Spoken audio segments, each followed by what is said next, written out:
Morning guys, study with engineer में आपका स्वागत है। तो आज का जो हमारा टॉपिक है वो है एरर। इससे पहले अगर हम एरर स्टार्ट कर रहे हैं तो कुछ बेसिक चीज़ हमें मालूम होना चाहिए, जो हमने पिछले क्लास में डिस्कस किया था कि एरर होता क्या है। इस क्लास में भी स्टार्ट करेंगे। तो एरर स्टार्ट करने से पहले कुछ वैल्यूज़ देख लेते हैं, जैसे मेजर्ड वैल्यू और ट्रू वैल्यू। ट्रू वैल्यू और मेजर्ड वैल्यू। तो एक पॉइंट क्या है, ट्रू वैल्यू, और दूसरा क्या है,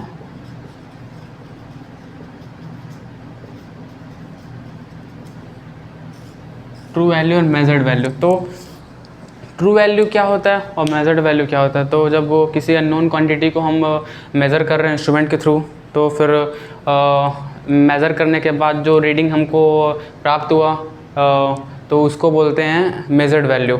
और ट्रू वैल्यू उस इंस्ट्रूमेंट उस क्वांटिटी का एक्चुअल वैल्यू।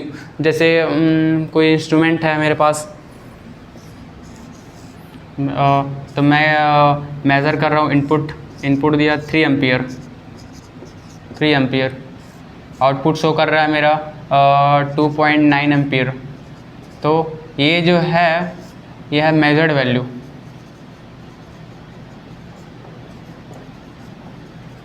और ये जो है 3 एम्पियर वो है ट्रू वैल्यू।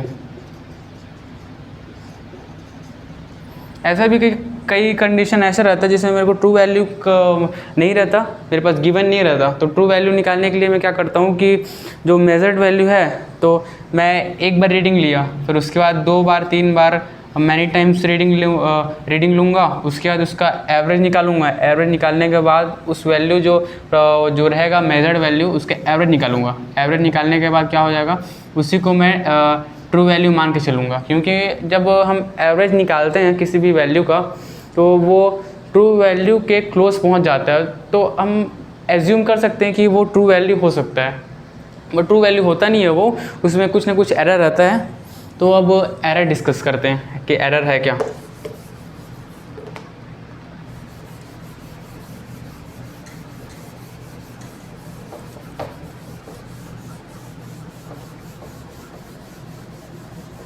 तो एरर, जब हम कोई भी इंस्ट्रूमेंट डिज़ाइन करते हैं तो इंस्ट्रूमेंट का जो एक्यूरेसी है वो 100% नहीं होता, क्योंकि उसमें कुछ ना कुछ लॉसेस होता ही है। जैसे कोई इंस्ट्रूमेंट है मेरे पास,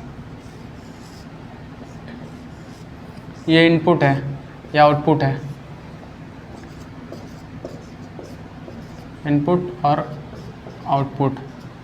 तो इनपुट और आउटपुट के बीच कुछ ना कुछ इस इंस्ट्रूमेंट में लॉस होगा, लॉस या कुछ एरर होगा, जिसके वजह से जो पॉइंटर जो है हमारा आउटपुट में जो एक्चुअल रीडिंग शो नहीं करेगा, वो कुछ न कुछ जो एक्चुअल रीडिंग से कुछ न कुछ कुछ न कुछ वैल्यू नीचे ही शो करेगा मेरे को। तो वो जो वैल्यू जो नीचे शो कर रहा है वो कुछ न कुछ लॉसेस के थ्रू कर रहा है। तो इंस्ट्रूमेंट में कुछ न कुछ प्रकार का एरर आया है, तो उस एरर को इस क्लास में डिस्कस करेंगे कि एरर होता क्या है।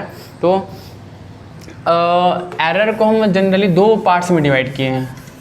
पहला होता है अपना एब्सोल्यूट एरर और सेकंड होता है रिलेटिव एरर। तो एब्सोल्यूट एरर क्या होता है और रिलेटिव एरर क्या होता है?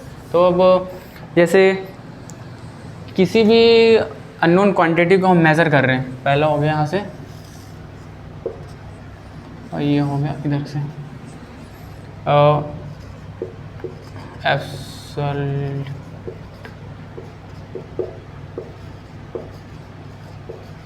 एरर, और ये हो गया अपना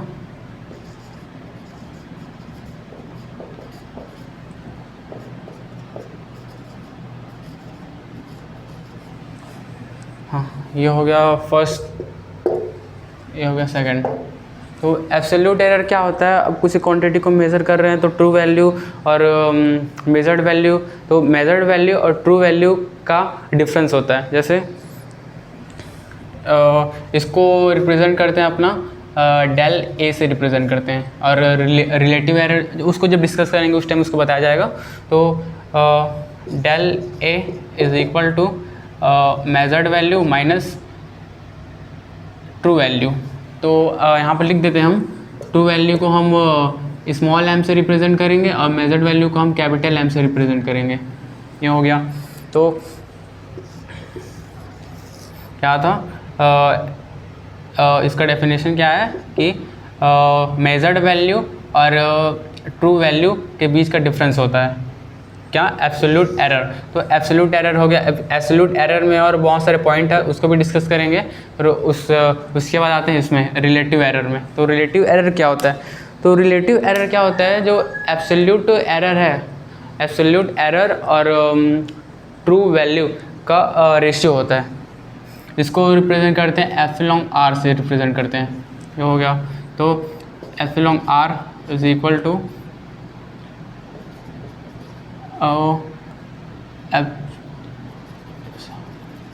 एब्सोल्यूट एरर डिवाइडेड बाय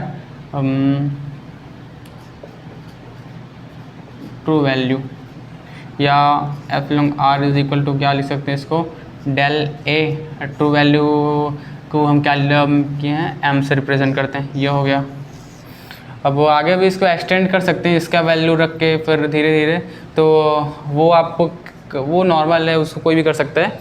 तो फिर अब डिस्कस करेंगे हम क्या, एब्सोल्यूट एरर। तो इसको रफ कर देता हूँ मैं।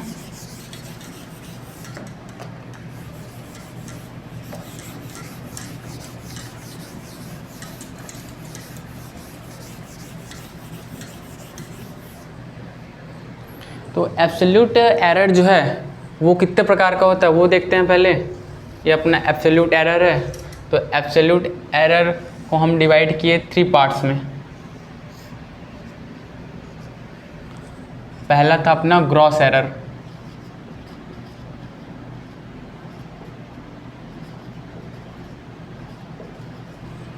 और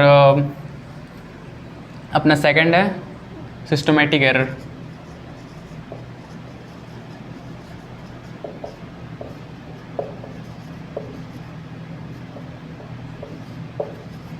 और थर्ड है अपना रैंडम एरर।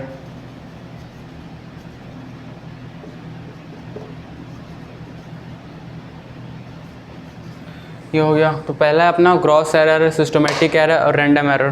तो हमने एब्सोल्यूट एरर को, एब्सोल्यूट एरर क्या होता है, मेजर्ड वैल्यू और ट्रू वैल्यू के बीच का डिफरेंस होता है, डिफरेंस वैल्यू। तो इसके अकॉर्डिंग क्या होता है, अगर मैं मेज़र कर रहा हूँ कुछ इलेक्ट्रिकल क्वांटिटी या नॉन इलेक्ट्रिकल क्वांटिटी को, फिर क्या हो सकता है, बहुत सा एरर आ सकता है। तो पहला हो गया ग्रॉस एरर। ग्रॉस एरर क्या होता है, ह्यूमन एरर।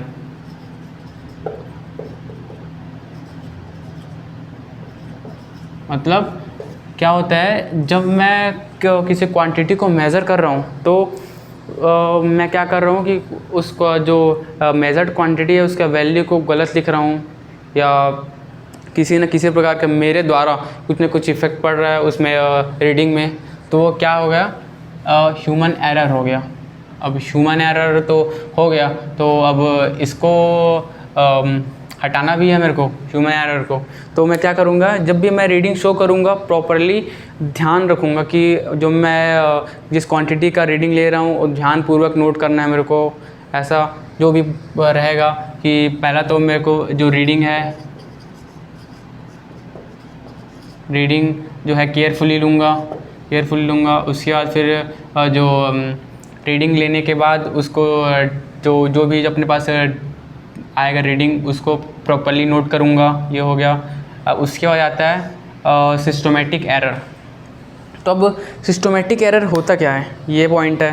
तो अब आपने जैसे इंस्ट्रूमेंट पुराना होते जाता, पहला आता है सिस्टमैटिक एरर में जो फर्स्ट है अपना इंस्ट्रूमेंट एरर।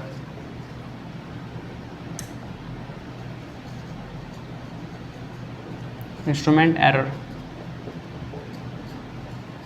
और सेकंड है अपना एनवायरनमेंट एरर। और एक और होता है ऑब्जर्वेशनल एरर होता है। वो जैसे ये हो गया रीडिंग, जैसे इसको भी लिख देते हैं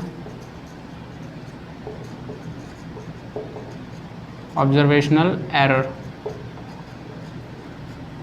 तो अब मेरे पास सिस्टमैटिक एरर का 3 प्रकार हो गया, 3 टाइप से हम इसको डिवाइड कर दिए। हाँ, तो पहला अपना इंस्ट्रूमेंट एरर। अब जैसे कोई भी मैन्युफैक्चरिंग कंपनी होती है वो इंस्ट्रूमेंट डिज़ाइन कर रही है, तो इंस्ट्रूमेंट जब डिज़ाइन कर रही है तो उसी टाइम में कुछ कुछ एरर आ जाता है।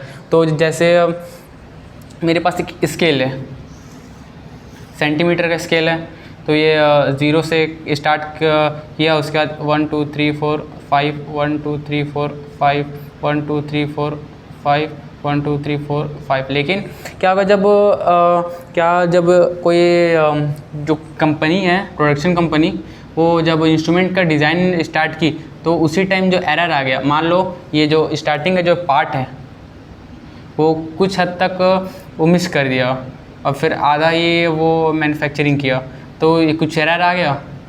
मतलब जब भी मैं मेज़र करूँगा तो कुछ जो वैल्यू है वो शो नहीं करेगा, इतना वैल्यू अपना एरर में आ गया, तो इसको बोलते हैं इंस्ट्रूमेंट एरर। जैसे मैं अपना हाइट मेज़र कर रहा हूँ, मेरा हाइट है 170 सेंटीमीटर, तो ये मेरा एक्चुअल हाइट है। जब मैं इंस्ट्रूमेंट के थ्रू मेज़र कर रहा हूँ तो मेरा हाइट आ रहा है 168 आ रहा है, 168 आ रहा है। तो इसमें कुछ एरर आया, तो मेरे को मालूम है कुछ एरर नहीं है उसमें, बस क्या है, लेकिन मैं जब खड़ा हो रहा हूँ तो मैं जो ये वैल्यू शो कर रहा है, तो ये वैल्यू शो क्यों कर रहा है, क्योंकि वो जो स्केल जो बना है हाइट मेज़रमेंट के लिए, उस स्केल में ही कुछ एरर आ रहा है, कुछ एरर है जो जो एरर जो है वो मैं नहीं देख पा रहा हूँ। क्यों? क्योंकि मेरे को लग रहा है वो जो स्केल है वो सही है, लेकिन जो एरर है वो स्केल में ही है, तो ये होता है इंस्ट्रूमेंट एरर। और सेकंड होता है इन्वायरमेंटल एरर।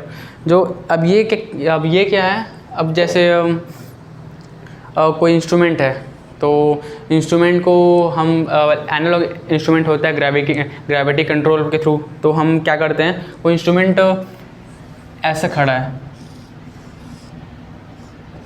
ये स्टैंड है, ये अपना सरफेस है, हाँ, तो फिर जो पॉइंटर है वो यहाँ मूव कर रहा है ऐसा।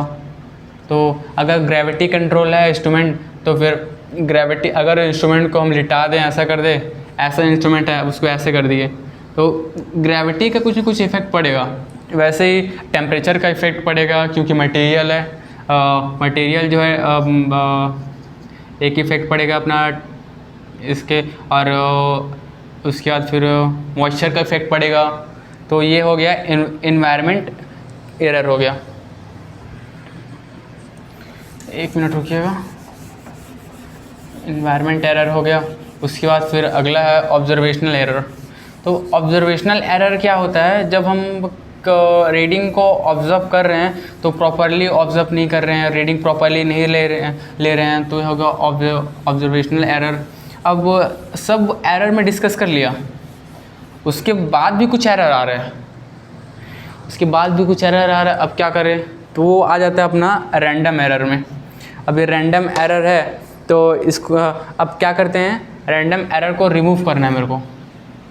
तो रैंडम एरर को रिमूव करने के लिए मैं क्या करूँगा, इंस्ट्रूमेंट एरर को रिमूव कब मैं करूँगा, जब उसका कैलिब्रेशन करना पड़ता है। जब स्टार्टिंग में जब प्रोडक्शन होता है उस टाइम इंस्ट्रूमेंट का कैलिब्रेशन होता है, तो वो अलग हो गया। उसके इन्वायरमेंट एरर है, इसको अगर मैं हटाना चाहूँ तो इंस्ट्रूमेंट को आइसोलेट करूँ, या ग्रेविटी कंट्रोल तो उसको ना यूज़ करके मैं मॉडर्न टाइप का इंस्ट्रूमेंट यूज़ करूँ, वो बढ़िया रहेगा। और ऑब्जर्वेशनल एरर, तो इसको मैं जो रीडिंग लूँगा तो प्रॉपरली रीडिंग लेने का मैं कोशिश करूँगा।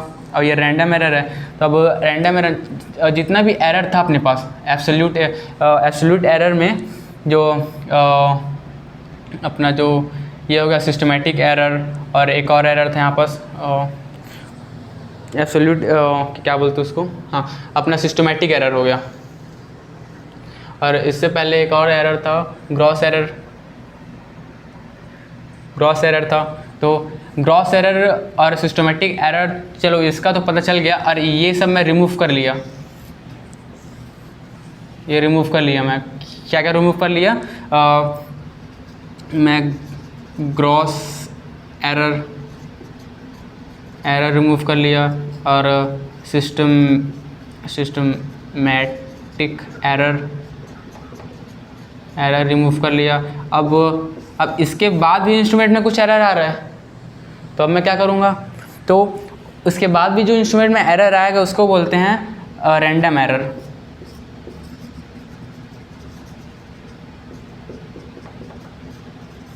रैंडम एरर बोलते हैं। अब इस रैंडम एरर को रिमूव कैसे करूँगा, तो मैं क्या करूँगा कि जो मेरे पास वैल्यूज़ हैं रीडिंग, जो नॉन इलेक्ट्रिकल में जो मेज़र करने के लिए जो मेरे पास क्वांटिटी है, तो मैं क्या करूँगा, रीडिंग को एक बार ना लेके बार बार रीडिंग लूँगा।